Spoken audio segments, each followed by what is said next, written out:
Welcome to our channel. Today we how to transfer noise reduction results back into Premiere, quick tutorial step by step clearly. To transfer noise reduction results back into Premiere, first open Adobe Audition. Import the audio file you want to edit by dragging it into the Audition workspace. Select the audio clip in the Files panel. Navigate to the Effects menu at the top of the screen. Choose Noise Reduction from the drop-down options. Click on the Capture Noise Print option to analyze the background noise. Highlight the entire audio clip to apply the noise reduction effect. Return to the Effects menu and select Noise Reduction again.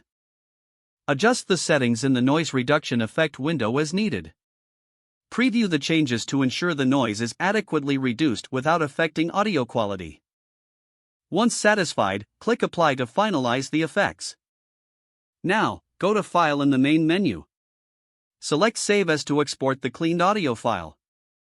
Choose the appropriate file format, such as WAV or MP3. Name your file and select the destination on your computer. Click Save to export the audio. Open Adobe Premiere Pro.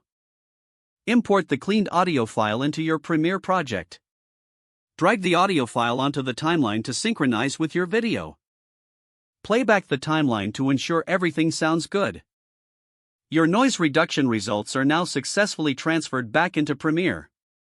If the page does not load, refresh the browser or try again in a private or incognito window. Make sure you are using the correct email address, then retype it carefully to avoid small typos.